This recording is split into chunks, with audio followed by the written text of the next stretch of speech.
The internet's darkest corner 6. How long did it take you to make this video? Jesus Christ, it took like 2 months for you to upload again, Nick.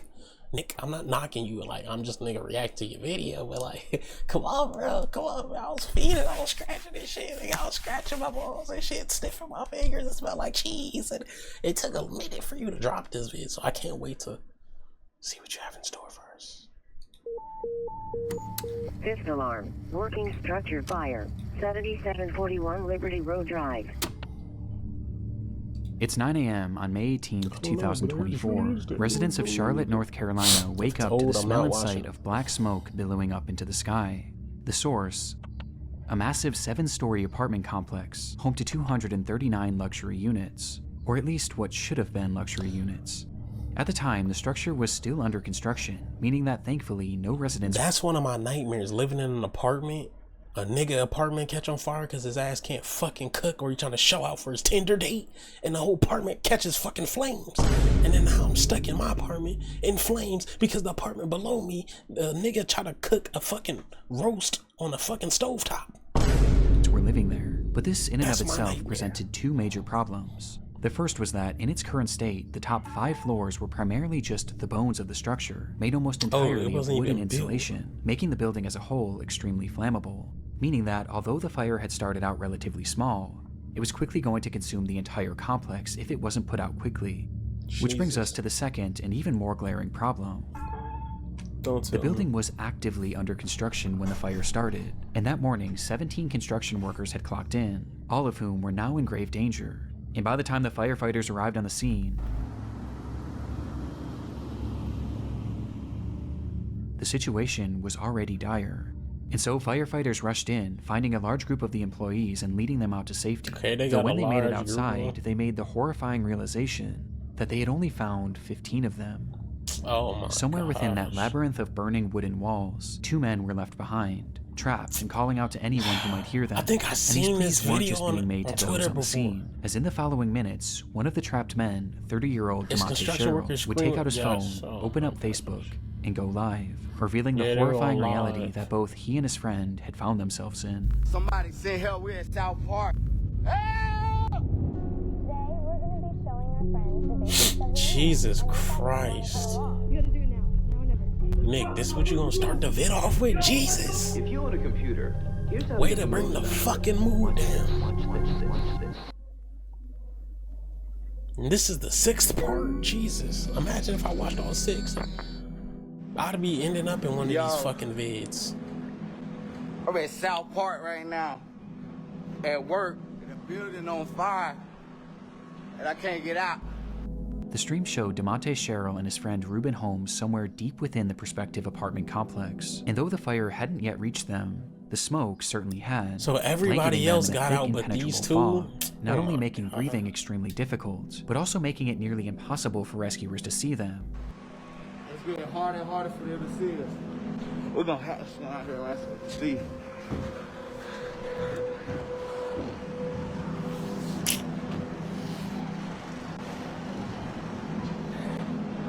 The building on fire, I'm trapped inside, me and my man.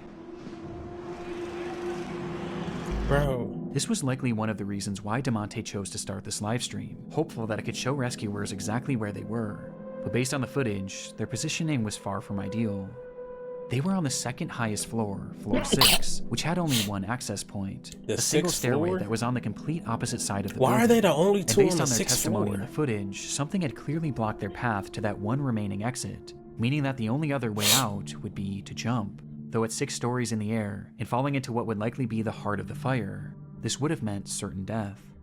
There was quite literally nowhere for them to go. Rescue was their only hope.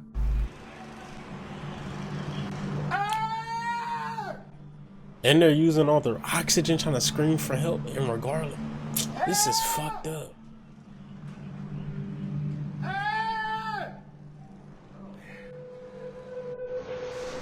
Yo, this building is on fire. I'm at work. Somebody send help, we're in South Park. Seemingly realizing this, Demonte began to grow more desperate, yelling out into the void of smoke, while Ruben can be seen in the background waving his phone flashlight, with both men doing anything they could to help rescuers find them. Please don't tell. Zero nigga, all the exits are blocked. What do you mean zero survivor skills? Nigga, what are they, fucking Superman, Spider-Man? Nigga, they can't lift up whatever the fuck's blocking their direction. Nigga, the stairway could be on fire. Like, who knows what the fuck happened for them to not get out of there? See, me, I would have probably tried to scale down the building, because I'm not about to suffocate to death. I'm not about to suffocate on fucking smoke, nigga. If I want to suffocate on smoke, nigga, it'd be Zah. If I'm gonna suffocate by smoke, nigga, it's gonna be fucking Zah in a fucking AMG truck. Like, I'm not finna, like, come on. That's just me, though. The stream abruptly ends. Oh my gosh. Rescuers were aware of the unfolding situation on the 6th story. They first tried to reach the men by using a massive crane with a basket attached, which can actually be seen in DeMonte's livestream. Though in it, you can see that it's also facing the complete wrong direction, as the smoke was just that impenetrable. However, at one point, it's believed that the crane operator did actually see these men, but the blaze was just too extreme, leading to the operator himself having to be rescued. This left only one real option for saving DeMonte and Ruben. They were going to have to go in after them. And so they climbed that stairway up to floor 6 and started their trek to the opposite end of the structure. Blocked? Though before they could even make it halfway, the rescuers were relegated to a slow crawl, as the inferno around them raged more and more intensely, and the smoke grew thicker and thicker. Though that's when they began to hear— Trying to find black niggas in fucking black ass smoke? Yeah, good luck. Jesus Christ. Screaming. Somewhere lost in that maze, Ruben and DeMonte were yelling as loud as they could for help. This sound was a sign that they were getting close. Though just then, rescuers would be met with another sound. All companies working 7741 Liberty Road Drive, evacuate structure, per command. All companies working 7741. Oh, evacuate the structure after everybody's on. Nigga, the whole thing's encased in flames, and now you want to tell us? Oh, it took you until the whole thing's encased in flames, but not when it was barely growing. Everybody was still fucking working at that time, but now it's evacuate, dumbass. Nigga, you just got 2 of your employees killed. You waited till they're dead to even comment on the situation. Liberty Road Drive, evacuate structure. Command all companies, this will be defensive at this time. We'll be ready for this side to collapse. Everybody get out of the collapse zone. Where's the LVD smoke section? Nigga, I'm not smoking nothing you supplying. I'm smoking my own shit. With the order being made for all of them to evacuate, we do the smoke session, as by this point, smoking in the structure was engulfed in flames, and a an collapse was abandoned imminent. Buick. The firefighters tried to call out to the two in one last attempt to guide them towards rescue, but they never came. In fact, at that point, the structure fell eerily silent. Jesus. They would leave that structure without DeMonte or Ruben, and minutes look later, at this the fire consumed Jesus Christ! the entire building, with the temperature inside reaching 2,000 degrees Fahrenheit. Before... And then it collapsed. It collapsed. Holy shit. it would eventually topple to the ground. And inside, DeMonte and Ruben would become the sole fatalities of this catastrophe. Jesus. Yo. And he went live. I'm at South Park right Man, now. this is eerie as fuck. At work, Don't do that. building on fire, and I can't get out. It's getting harder and harder for them to see us. Knowing how the story ends would make Just this live follow stream the difficult for construction. anyone to watch. But what I find most upsetting about it is that the majority of those who initially watched this were his own friends and family that followed him on Facebook, with these viewers His friends including and his family own watched his mother. last moments. And a lot of them probably had no idea he even worked this job, as he had just been hired that week. His brother had also caught the stream as it was happening, and actually rushed over to the scene where he pleaded with the firefighters to watch the footage. But despite doing the best they could, there was just too much working against them to save DeMonte and Ruben. Following an investigation into the fire, it was discovered that the crew was using an organic foam insulation, which was known to be extremely flammable and produce thick black smoke. And this became So deadly these when the fucking machine idiots used to are filling this building up with flammable and what's it called? Inhalation. spray that insulation caught fire, Insulation. sending the whole building up in Oh, flames, gosh. where they had yet to install any sort of smoke detector or alarm system to alert the crew of a fire. Making matters worse, there had been a temporary set of stairs made right where the two men had been trapped, but that stairwell had just been removed in order to make way for the permanent set of stairs. Bro. Because of this and a myriad of other issues, the companies involved with this construction So you left these niggas up here with no stairs. You left these niggas up here with no stairs. What the fuck? And were forced to pay a fine of $50,000 and are currently being sued by the families of both victims. Thank you. But regardless of the outcome, nothing will ever make up for the loss of DeMonte they still Sherrill lost their life. and Reuben Holmes. 2 black men lost their life.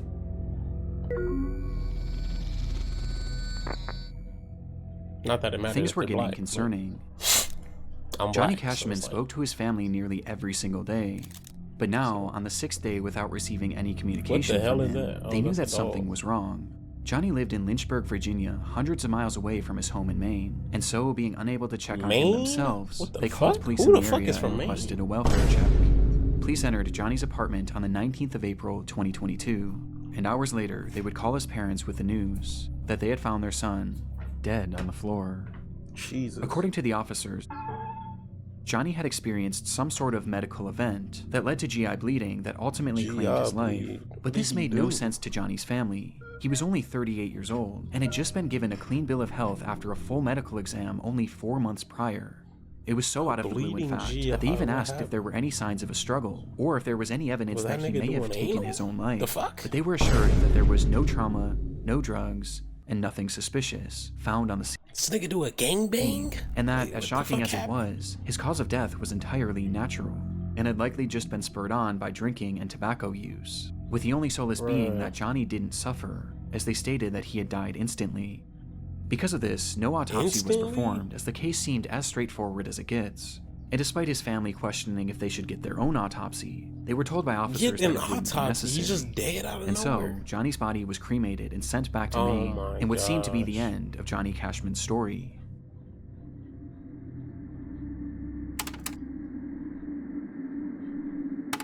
Ten days after Johnny's body was discovered, his ex-girlfriend and her mother made their way back to his apartment in order to retrieve some of her belongings. She knew that re-entering the space was going to be difficult. Something's missing, but ultimately, there was no way she could have prepared for what was waiting for her inside.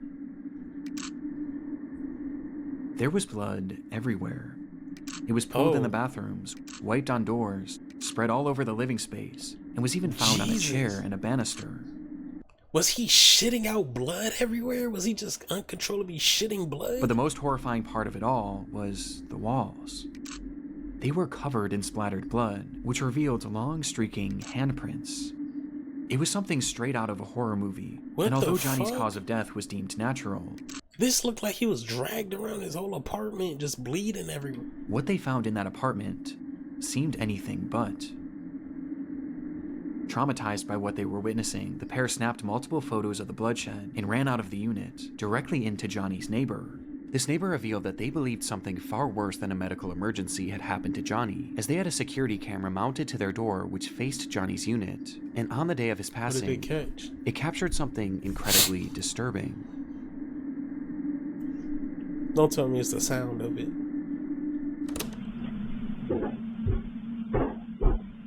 Is this Johnny? The footage shows Johnny making his way up the flight of stairs leading to his apartment at around 3:03 p.m.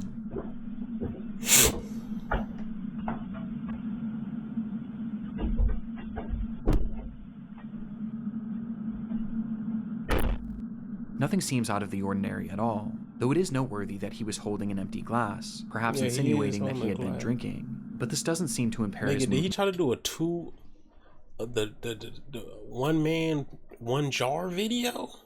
What the fuck did he do? What was disturbing? What had happened? It's much at all, as he punches in the code and enters his home, just as he did every other day. But moments later, something happens inside that unit, and while it goes unseen, it doesn't go unheard. I knew we was gonna have to hear some crazy shit. Oh, dude, what the fuck? What are you doing? Yo, what the fuck, dude?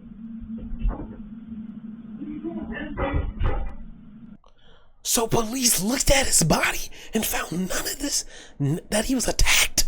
What type of police force is this? There's no police force. The nigga got attacked. None of them seen markings on his body. They just insta-cremated him. What the fuck?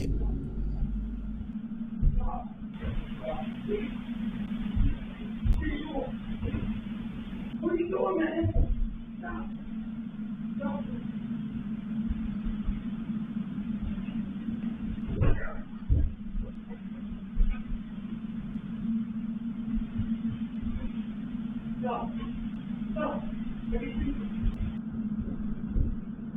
Jesus. The audio seems to depict a man yelling, asking repeatedly, "What are you doing?" and begging for something to stop.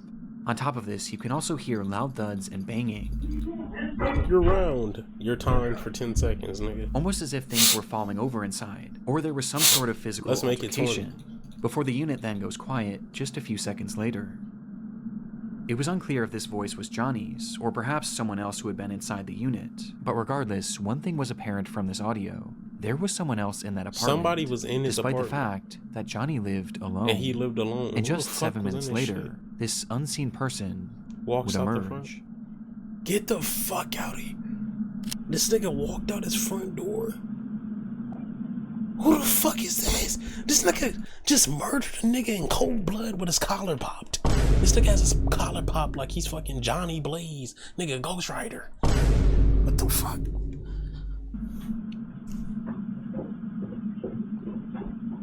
This clearly wasn't Johnny. And after leaving the unit, And the he anonymous came back man to nearly show makes his it out of face. the building before he seems to change his mind.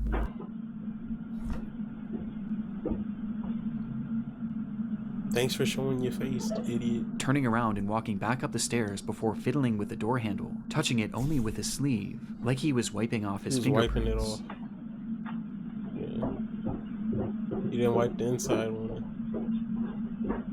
He then walks down the stairs and stops once again, where he seems to be in a state of shock over whatever had just transpired, before he composes himself and walks out of the building. Bro, what the fuck? But the footage wasn't quite finished yet.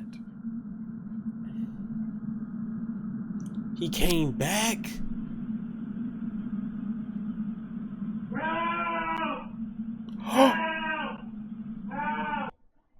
Yo, this nigga's... Jesus Christ.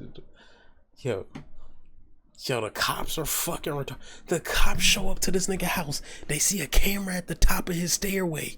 They don't say nothing. They don't ask for footage. Nothing. These niggas ask for nothing. Oh my God, bro. Just 1 minute later, you can hear Johnny shouting for help from inside the apartment, to which moments after, he stops, and no further sound or activity would come from Johnny's unit until police arrived 5 days later. The footage and the scene at the apartment seemed to contradict what Johnny's family had been told about his death. The blood all over made it obvious that Johnny's death had not happened in an instant, and this, coupled by the presence of this unknown man who was clearly distraught and wiping off his fingerprints, as well as the sound of the apparent struggle inside, seemed to point towards something much more sinister than what was initially conveyed to the family.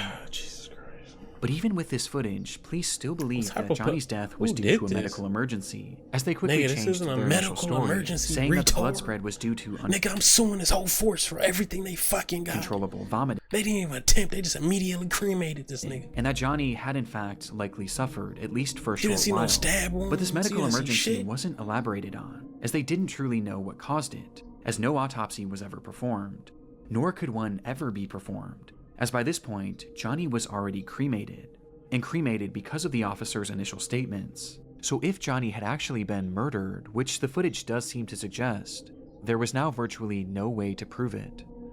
And what makes this even more frustrating is that law enforcement already had this footage. It was collected that They had the footage.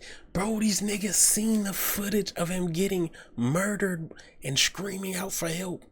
that very day, and they either didn't fully look through And they didn't give a fuck about it. They just said, oh, he just died from a GI bleed. Like, it, or a dude walked out his apartment with his fucking collar popped and wiped the door handle off with his fucking collar. didn't think that this was overly suspicious, but everyone else surely did. And soon, this video began making the rounds online, leading to one glaring question being asked. That nigga gotta be a part of the police force or something. For sure. He gotta be a part of the police force. Who is this man? As no one in Johnny's life recognized him. Gotta be part Well, of the it wouldn't police be force. until May 11th that investigators would finally ID him as Stephen Church. And upon being questioned, he revealed that he had Was that moved a to gay Lynchburg for lover? work, but the opportunity he had lined up fell through shortly after he arrived, leaving him with no money and without a place to stay, which is when he met Johnny, who offered to let him crash on his couch. He supposedly stayed with Johnny for 3 days, and described Johnny as an alcoholic who drank constantly, including on that fateful day. And you killed When Johnny the arrived nigga that home, let you Stephen stay. claims that he started drunkenly yelling at him about paying rent, which led to That the two didn't getting happen. into a We didn't verbal hear it. altercation. But he insisted that this altercation never turned physical, and that he left immediately after, to which he quickly went back to clean his prints because he was afraid that Johnny would try and have him arrested for squatting. And having already racked up 2 felonies in his life, Steven was paranoid. So you left, and this nigga's just happens to die. Like, come on, bro. But when Steven was leaving, he did mention seeing Johnny hunched over the toilet as if... Why was he saying, "What are you doing? What are you doing? What the fuck did that mean?" If he were going to vomit. But he claims to have left before this so-called medical emergency started. This is the gist of Steven's account from that day, but the problem is, it doesn't really match up with what we're hearing in the video. Yeah, what are you doing? Stop. What the fuck? Yo, what the fuck, dude? From the footage, we can hear everything going on in that unit, but at no point do we hear any sort of an argument, nor do we hear anything about rent, with the phrases lending themselves more to a physical struggle rather than a verbal one. In fact, the whole time it appears that we're only hearing one voice. But there is an exception.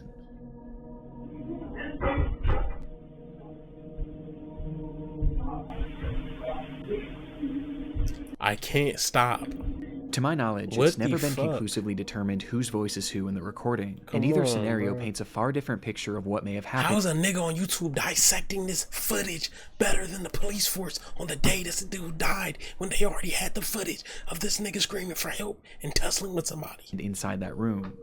But regardless, this audio makes it clear that Steven's story was fabricated at least to some degree, as he also fails to account for the loud banging in the background. And because of this, his version of events is generally rejected, with most people seeming to believe one of 2 main theories.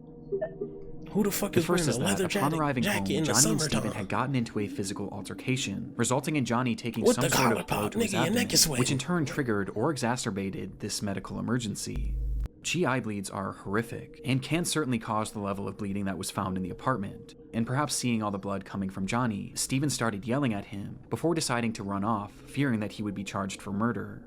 This would explain Steven's demeanor and actions after leaving the apartment, and why he may have fabricated his story, as he knew or knows that he was directly responsible for Johnny's death. And this blow to the abdomen could have easily been missed by investigators, as the injuries would have been primarily internal. The second theory is that upon arriving home, Johnny naturally experienced a medical emergency leading to this catastrophic GI bleed. Upon seeing this and perhaps being in a state of shock, Steven yelled at him, demanding to know what was happening and telling him to stop, as perhaps he was moving around the apartment and tracking blood everywhere, which would explain the other voice saying, "I can't stop." I could see how this experience would make no sense to Steven, and perhaps just having no idea what was happening, he left and tried to make it look like he was never there, as he was afraid of being blamed for whatever was happening to Johnny, and so he essentially left Johnny there to die, whether knowingly or unknowingly. What bothers me about this theory is why 911 was never called, not only by Steven, but by Johnny too, as his phone was found in the unit with blood on it, implying that he had it in his hand at some point, though it's possible that the massive blood loss just made him too disoriented. Both of these theories seem believable, or at least more so than the explanation that Steven had given. I guess However, I could believe in the October second of 2022, theory, Johnny's case would officially be closed for good, with Steven being cleared of any wrongdoing, as Johnny's death was labeled the same way that it always has been, a medical emergency that couldn't be further elaborated on, with the most relevant evidence being that Steven's shoe prints were not found in the blood, but Johnny's were, implying that he had not been part of the struggle. But in my mind, this can be explained by both theories mentioned previously. Though regardless, without the he definitely did it. The nigga had his collar popped, and when he left the building and the scene, he unpopped his collar, nigga. Yeah, he did it. Possibility of an autopsy, this is likely where this case ends for good. But with this disturbing footage, I can't help but think that there was more to the story than we may ever know.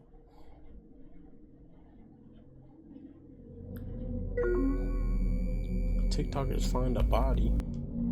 It was around 7:30 a.m. on a warm July morning back in 2019. This Logan Paul. 17-year-old Bethany Martin and a 16-year-old friend decide to walk to a gas station near their home in San Antonio, Texas. And as the two of them made their way down the road, their path brought them parallel to a drainage ditch, which was often filled with various trash and other discarded material.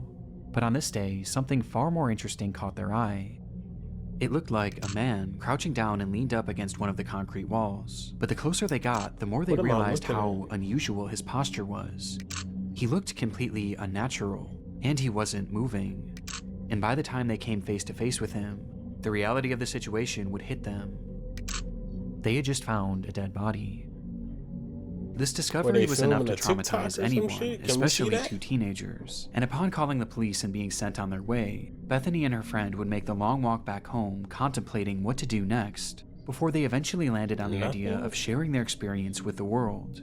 And so, as soon as they got in the door, they began to set up lights and their camera in order to film a TikTok.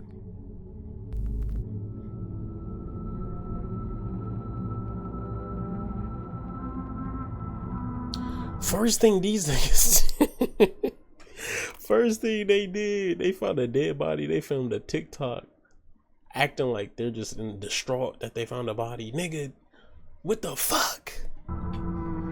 They set up 8 different angles with a fucking key light to film about how they found a dead body. The clip showed the two sitting on a couch appearing to be in a state of shock, with the words, "Us remembering we found a dead body this morning," plastered on the screen, offering no other context aside from the description, which simply read, "I wish we were kidding, all respect to the family."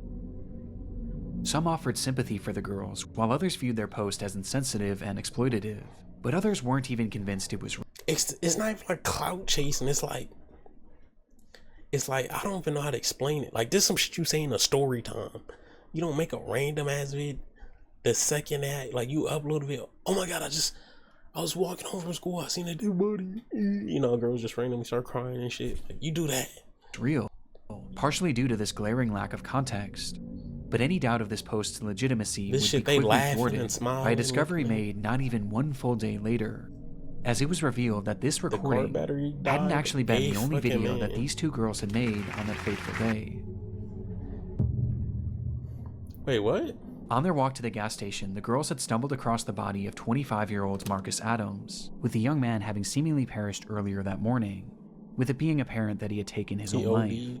But upon finding Marcus, the girls weren't actually overwhelmed with sadness or even shock, as instead their focus immediately went to something far different, as something on the man's body had caught their attention. His necklace. The girls really stole the nigga's necklace. Do not tell me she's wearing that shit in the TikTok.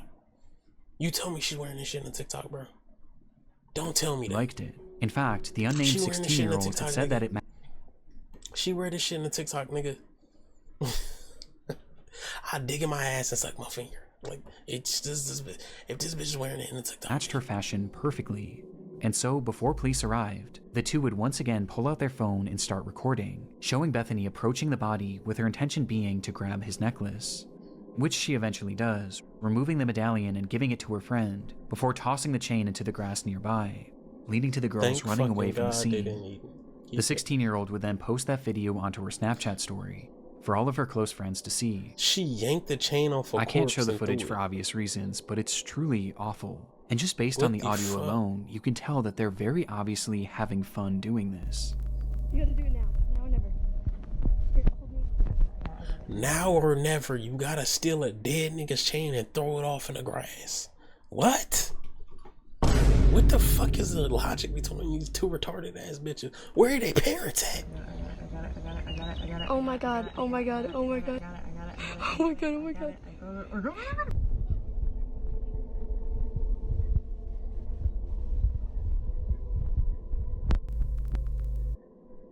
There's something so uniquely disturbing about it. It's clear that upon finding the body, there was no real emotional impact on them. Yeah, at least none that outweighed.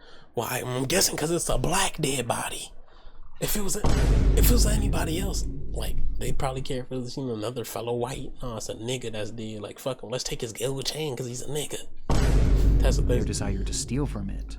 And as if stealing from this man who had just taken his own life and posting it for all their friends to see as if it were a joke wasn't horrible enough, they then immediately posted this other video to TikTok in an attempt to garner sympathy.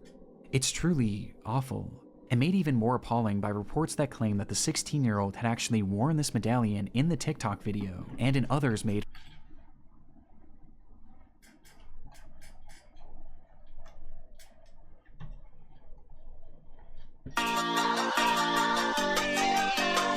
What? This bitch has it on in the TikTok vid. No! What the fuck? I'm not doing it. No, I lied. I had my fingers crossed. I had my fucking fingers crossed, nigga. And unfortunately, their actions had even more upsetting consequences. as the footage from her Snapchat story was quickly downloaded by someone they knew and posted onto an app called Nextdoor, with the footage being totally uncensored. And it was on this app where it's claimed that many of Marcus Adams' own family members would see the footage, many of whom weren't even aware that he was deceased. Just one day after posting this TikTok, both girls were questioned by the police after the incident and the footage was reported to them, and as a result, Bethany would be charged with theft of a human corpse, but would ultimately avoid any serious jail time. Oh, nice. Meanwhile, the 16-year-old's name and charges were never publicly released, but we do know that the medallion was returned to the family. Perhaps unsurprisingly, Bethany would later come back to her TikTok page shortly after her arrest and Bitch had the audacity to make another text vid over her head with a fucking Ice Cube "Today's a good day" shirt, bitch. Today was not a good day, bitch. You was in jail. What the fuck you doing?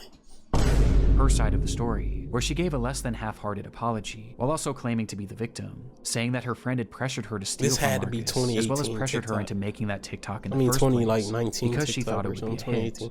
Though obviously this didn't go over well. Yeah, this like 2021. Janelle Matthews. On December 20th, 1984, 12-year-old Janelle Matthews disappeared from her home in Greeley, Colorado in the evening hours.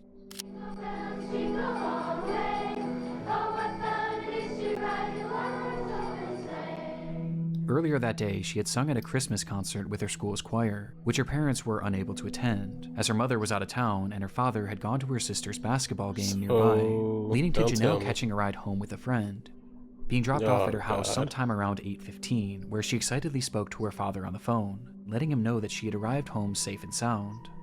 Approximately 1 hour later, her father, Jim Matthews, pulled into the driveway to find the garage door wide open, and the house completely empty. Janelle was gone, leaving behind her winter coat and even her shoes, despite it being a frigid, snowy night. And it was within that snow that was quickly piling up that lie one of the only real clues left behind at the scene. Footprints, leading directly to one of the home's windows, insinuating that someone had been watching Janelle. I knew it. 12-year-old Janelle Matthews disappeared from her Greeley home 1 month ago today. It's believed she's the victim of a kidnapping. She has not been seen or heard from since December 20th. Her disappearance became a big news story almost immediately, with the whole community and really the whole country becoming invested in the fate of this girl, thanks in large part to her being one of the very first milk carton kids, meaning that her face and information about her disappearance was shown on countless milk cartons all across the country to get the word out. And as a result, this case became huge in the mainstream media, as even politicians began to make note of Janelle's story, with then-President Ronald Reagan mentioning the girl in one of his speeches. I learned about Janelle Matthews of Greeley, Colorado, 5 days before Christmas. Janelle disappeared from her home. Though even with this publicity, this didn't necessarily guarantee results, and soon months would turn to years, and eventually to decades. And all the while, Janelle's whereabouts remained a complete mystery. Eventually, the rise of the internet would start to play a key role in this case, where even in the late 2010s, over 3 decades after she had vanished, her case was still being shared and still being discussed, just as it had been 3 decades prior, with it still being a point of contention for politicians, even as recently as 2019. When a man running for governor of Idaho mentioned her disappearance in a Facebook post, 35 full years later. Regardless of Janelle's whereabouts, her case was still very much alive, as the world, and especially Janelle's parents, were haunted by the question, what happened to Janelle Matthews? But sure enough, in late 2019, they would finally get their answer. Bones found in Weld County earlier this week appeared to bring an end to a 3-decade-long search for a missing 12-year-old girl. There's no way there was remains left. After 3 decades. Tribune is reporting they are those of Janelle Matthews. What? On Tuesday, July 23rd, 2019, at roughly 4:50 p.m., a crew had been digging in an isolated field in Weld County, Colorado, in order to install a new pipeline, when they would uncover the decayed remains of a little girl. It was Janelle, still wearing those clothes that she had worn to her recital. It's crazy how fucked up being a little girl is. Like, just being a woman in general, you gotta deal with this weird shit. Like, niggas stalking you. You never know, a nigga might be stalking you on your way home from school or some weird shit like that. The odds for a little boy is nowhere near as high. And then this shit happened to Lil Meaning Chris. she had likely It was died a point in time where this shit was like a very reoccurring the thing. very day she disappeared, having been killed by a single gunshot wound to the head. Jesus Christ. Janelle Matthews had been murdered in cold blood, and almost immediately upon finding her body, the police would also zero in on their suspect. The man's name was Stephen Pankey, and at the time of Janelle's disappearance, he had been living in the same general area in Colorado. But by 2019, Stephen had long since fled the area, as after the crime, he would eventually pack up seemingly out of the blue and move to Idaho, where when Janelle's body was discovered, he just so happened to be running for governor. For governor? Don't tell me the fucking governor. The governor. Nigga, you escaped. You get out of there, then you run for governor back in the same place? Oh my god. Yo, these fucking crazy ass, stupid ass criminals. And during his campaign, Pankey had put out a bizarre Facebook post about Janelle, calling for the Colorado DA to oversee a fresh investigation, as he stated that the local police had wrongly been focused on the theory that Janelle's disappearance was a child abduction and murder, which was quite convenient, as just a few months after posting this, he would be arrested for the abduction and murder of Janelle Matthews. Police believe that Janelle had first caught Stephen's eye when he was working as a janitor at the church she attended, with this leading to him stalking her and eventually abducting her on that fateful night, where he threw Janelle in his car and ultimately ended her life, for no reason other than his sick satisfaction. He then proceeded to bury her in a field 20 miles away, in a spot that he was certain no one would ever find her. Now, the evidence supporting this is mainly circumstantial, but it is incredibly concerning.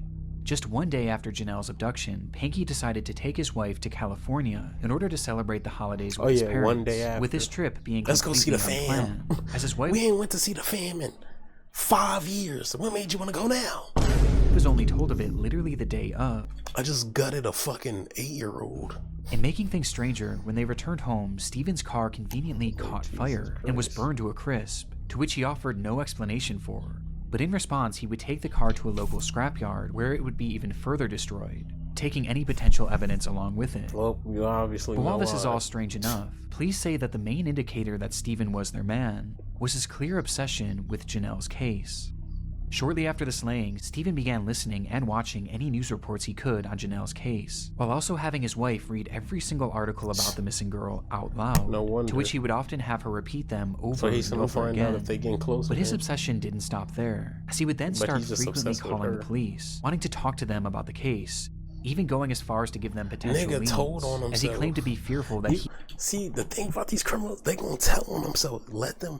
Let them get enough breathing room. They gonna tell on themselves. This fucking idiot's obsessed. Keeps talking about it. He's calling police to talk. Nigga, this is a closed case from 20 years ago. Why are you calling me? he was going to be blamed This for is the crime, despite having seemingly never even met her. And it was during some of these many unusual phone calls that he was said to have given details shit on her is vacuum disappearance sealed, nigga. that This were is never over, actually but you made keep calling me public. about it. You His must have obsession did. was entirely uncanny, bringing up her disappearance at random even decades later, with his Facebook post being a perfect example. And as it turns out, one of Stephen's most incriminating statements came as a result of something he mentioned in that infamous message. In it, Stephen says that his son Carl had been murdered in 2008, which is in fact true, as the murder was actually fully solved, with it being confirmed that Stephen had nothing to do with it. But when he was mourning the loss of Carl, something unusual happened. His now ex-wife recalled that following Carl's death, Pankey never once cried, until the day before his memorial service, where she watched him from a distance walk up to their son's urn and begin to sob, eventually blurting out, "I hope God didn't allow this to happen because of Janelle Matthews." What? Despite maintaining his innocence to this day, Why would you Pankey say was that sentenced in to life in public prison with the over- possibility of Yo. parole in 2040. These niggas like jail. They like commit. Nigga, if you're gonna do the crime, you might as well do it and turn yourself in, because what the fuck is wrong with you? Why would you say that? His out conviction loud? coming 12,634 days after Janelle Matthews' disappearance, with Pankey's cryptic Facebook post serving as a dark relic of his twisted obsession that would eventually expose him as Janelle's killer.